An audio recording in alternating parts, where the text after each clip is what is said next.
Bom dia a todos, bem-vindos à nona aula de Direito do Ambiente. Hoje, alusivo ao tema Direito Moçambicano do Ambiente, barra Lei do Ambiente. Vamos focar na Lei Bases do Ambiente, a Lei 20/97, de 1 de outubro, que já tem, portanto, mais de 20 anos de existência. Vamos chamar a atenção para os pontos fortes, porque, de facto, esta lei continua a ser bastante atual, bastante importante e bastante eficaz na tutela do ambiente envolvidas estas décadas, mas também, obviamente, iremos identificar algumas lacunas e chamar a atenção para a necessidade do legislador as preencher e atualizar a lei de acordo com aquilo que também é a evolução da realidade, das novas dinâmicas, dos novos desafios, designadamente desafios climáticos. A lei contém um preâmbulo bastante rico e que faz alusão desde o direito fundamental ao ambiente equilibrado e o dever de o defender, foca no princípio de desenvolvimento sustentável, alude ainda à saúde e ao bem-estar das pessoas e à necessidade de preservação de recursos naturais que as sustentam. Portanto, são palavras-chave muito importantes para compreender depois o conteúdo de uma lei que tem cerca de 34 artigos e 9 capítulos.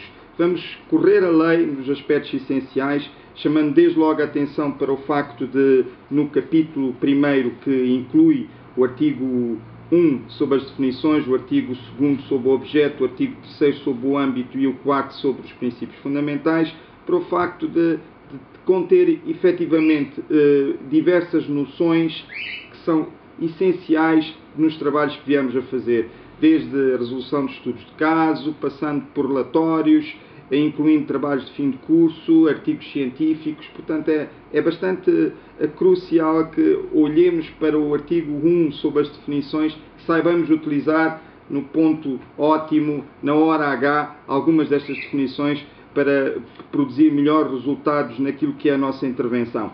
A definição de ambiente é a que vou destacar, no rol de cerca de 24 definições, e de facto o ambiente é o meio em que o homem e os outros seres vivem e interagem entre si e com o próprio meio, e inclui o ar, a luz, a terra e a água, os ecossistemas, a biodiversidade e as relações ecológicas, toda a matéria orgânica e inorgânica e todas as condições socioculturais e económicas que afetam a vida das comunidades. Neste último caso estamos diante de um conceito indeterminado, pouco difícil de compreender, mas o mais importante a reter é que este conceito integra a dimensão humana, integra os seres humanos, integra tudo aquilo que nós implantamos no espaço ambiental. Portanto, não estamos a falar de um conceito restrito de ambiente apenas cingido à natureza, mas sim amplo, que inclui os seres humanos. O objeto já tinha trabalhado numa aula anterior. Portanto, trata-se aqui de definir bases que visam a utilização e gestão correta do ambiente e dos seus componentes, portanto, utilizar racionalmente o ambiente, com vista à materialização de um sistema de desenvolvimento sustentável. Este é o objetivo último do quadro legal ambiental, alcançar um desenvolvimento que se quer sustentável. Diria ainda pouco mais em relação a este capítulo, chamar a atenção para o facto dos princípios fundamentais que constam no artigo 4º serem depois objeto de um desenvolvimento a posteriori e dizer que todos eles se inspiram na Declaração do Rio de Janeiro, a declaração que emanada no final da Conferência das Nações Unidas sobre Ambiente e Desenvolvimento. O capítulo 2º é alusivo aos órgãos de gestão ambiental e tem desde logo uma referência ao Programa Nacional de Gestão Ambiental no artigo 5º. Este programa é de responsabilidade do Governo. Realmente chegou a haver um documento intitulado Programa Nacional de Gestão Ambiental, mas hoje devemos interpretar este artigo de forma atualista, fazendo menção ao facto de realmente estarmos a dizer não apenas programas, mas também estratégias, planos de ação, políticas, portanto, todos os instrumentos político-programáticos que dizem respeito ao ambiente, ao desenvolvimento sustentável, podem estar aqui enquadrados nesta figura do Programa Nacional de Gestão Ambiental, entendido e interpretado em sentido amplo. Muito importante é a referência ao Conselho Nacional de Desenvolvimento Sustentável, criado ao abrigo desta lei, desde logo através do artigo 6, número 1, e com o objetivo de garantir-se uma efetiva e correta coordenação e integração dos princípios e das atividades de gestão ambiental no processo de desenvolvimento. Um órgão de natureza consultiva que funciona junto do Conselho de Ministros e serve também como fórum de escutação da opinião pública sobre questões ambientais. As suas competências constam no número 3 do artigo 6º, e este Conselho Nacional integra uma série de ministérios que têm uma relação direta ou indireta com o ambiente e com o desenvolvimento sustentável.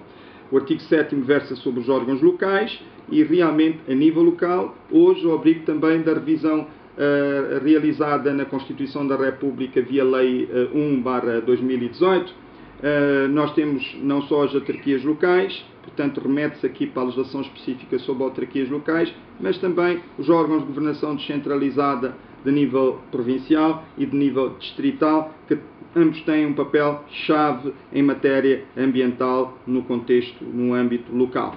O artigo 8º sobre a participação pública na gestão do ambiente e compete ao Governo garantir a máxima participação dos diversos setores da sociedade civil, das comunidades locais, as organizações chamadas Associações de Defesa do Ambiente, que têm hoje assento nesta lei e inclusivamente uma referência direta no contexto das definições. Portanto, nós podemos encontrar o conceito destas associações no artigo 1º, e esta participação pública visa não apenas garantir o máximo de enriquecimento das políticas, da legislação relativa à gestão de recursos naturais, mas também ao desenvolvimento de atividades que visam a implementação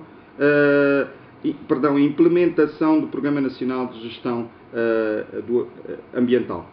O capítulo 3º é alusivo à poluição do ambiente. O artigo 9º tem como epígrafe proibição de poluir. Nós veremos isto adiante, mas desde já uma menção muito importante.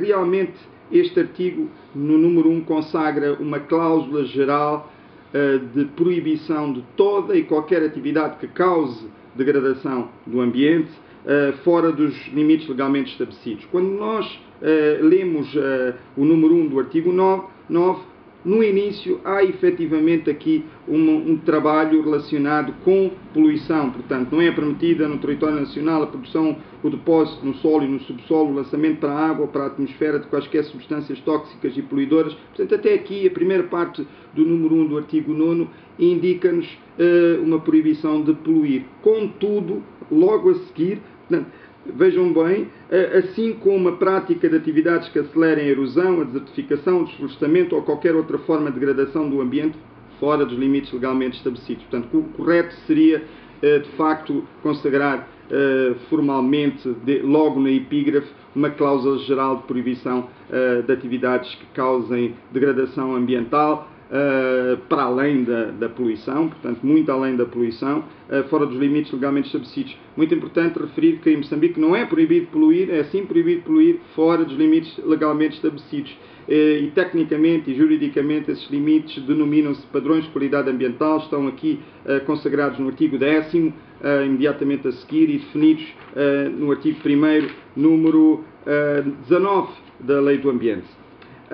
Depois temos, claro, aqui faz-se uma remissão para o Regulamento dos Padrões de Qualidade Ambiental e Emissão de Efluentes, aprovado em 2003, em 2004 e revisto pontualmente em 2007, o regulamento que permanece em vigor.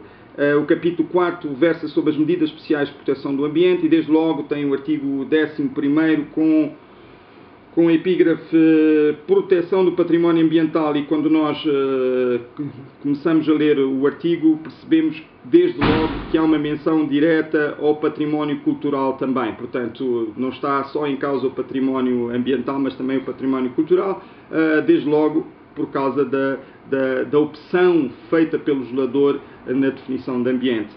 Isto é importante até porque a Lei do Património Cultural, a Lei 10/88, 22 de dezembro, ela própria também protege elementos naturais, portanto vai além do património cultural no sentido estrito, integra também o património natural. Portanto, há aqui duas faces da mesma moeda, património ambiental e património cultural.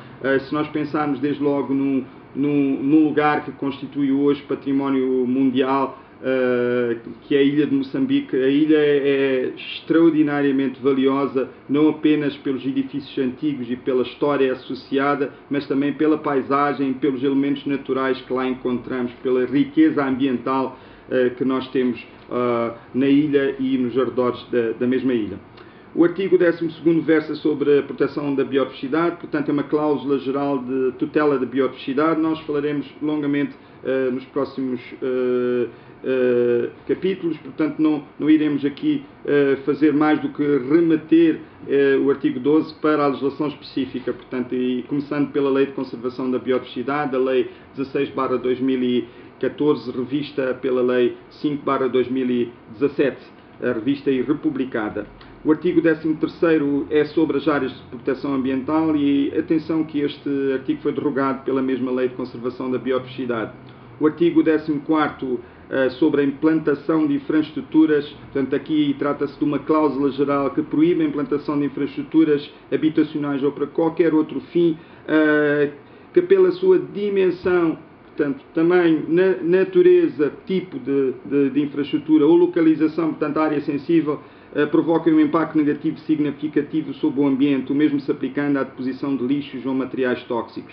E atenção, porque o número 2 do artigo 14 vai mais longe, especificando, no que diz respeito ao âmbito geográfico, a zona costeira, as zonas ameaçadas de erosão ou desertificação, as zonas úmidas, as áreas de proteção ambiental e outras zonas ecologicamente sensíveis. Vejam bem esta menção às zonas úmidas, porque no atual contexto nós sabemos que as inundações urbanas que têm estado a assolar Maputo e tantas outras áreas urbanas, elas em parte são agravadas pelo facto de se ter construído em terra úmida, portanto derrubando aquilo que são muralhas naturais, muralhas defensivas naturais. As terras úmidas servem de amortecimento das águas, absorvem a água em excesso e, felizmente, elas têm sido destruídas ano após ano. A sua definição consta no número 24 do artigo 1º da mesma Lei do Ambiente. Partindo para o capítulo seguinte, o capítulo 5º, portanto, aqui temos as principais ferramentas preventivas, portanto, estamos a falar da prevenção de danos ambientais, esta é a epígrafe do capítulo, e pronto, desde logo, licenciamento ambiental, artigo 15, a avaliação de impacto ambiental, artigo 16, e o artigo 18 sobre as auditorias ambientais. Estas ferramentas, elas nasceram no direito do ambiente, designadamente no direito norte-americano, há várias décadas atrás, são, portanto, genuínas deste direito e são fundamentais numa abordagem de prevenção e precaução de impactos. Faremos, portanto, aqui desde já a remissão para regulamentos específicos, designadamente o regulamento sobre o processo de avaliação de impacto ambiental, o terceiro da história deste país, aprovado em finais de 2015, e no caso da auditoria ambiental, para o regulamento sobre o processo de auditoria ambiental, aprovado em 2011, o segundo da nossa história. O capítulo 6º, Direitos e Deveres dos Cidadãos, com o direito à informação consagrado no artigo 19, direito à informação ambiental, muito importante, não só numa perspectiva do cidadão pretender aceder à informação para poder participar, para poder intervir, mas também considerando aquilo que é a importância da educação ambiental não formal, pode ser veiculada, entre outros canais, entre outros processos, através dos órgãos de comunicação social. O artigo 20, o direito à educação ambiental, este artigo poderá ser melhor formulado em revisão legislativa posterior, desde logo porque não há uma correspondência entre a epígrafe e o conteúdo do artigo. A epígrafe versa sobre o direito. Quando nós lemos o artigo, vemos aqui o papel do Governo em matéria de educação ambiental. Portanto, há necessidade aqui de especificar, há sim um direito à educação ambiental e há também uma norma-tarefa atribuindo ao Governo e a outras instâncias o dever de educar ambientalmente. Atenção também ao papel das autarquias nesta matéria. O número 21, direito de acesso à justiça, portanto, consagrando uma cláusula geral de acesso à justiça bastante ampla, atenção, no sentido de que qualquer cidadão pode aceder à justiça na defesa de valores protegidos por esta lei, independentemente do interesse direto na demanda, portanto não tem que estar aqui em causa possíveis danos na respectiva esfera jurídica, na pessoa, no seu património. Pelo contrário, portanto, há aqui uma legitimidade bastante ampla e isto decorre desde logo da leitura da interpretação do número 1 do artigo 21 e o número 4 do artigo 21 com o papel do Ministério Público na proteção do ambiente bem vincado, portanto aqui uma remissão também para a lei orgânica do Ministério Público. O artigo 22 sobre os embargos, e devemos interpretar estes embargos como, portanto, são meios preventivos por excelência. Estes embargos podem ser os meios acessórios disponíveis na lei do contencioso administrativo ou as previdências cautelares no Código de Processo Civil. Quando tivermos a regulamentação do direito à ação popular, creio que teremos também de trabalhar em mecanismos próprios, específicos de acesso à justiça em matéria ambiental, desenvolvendo melhor esta figura dos embargos.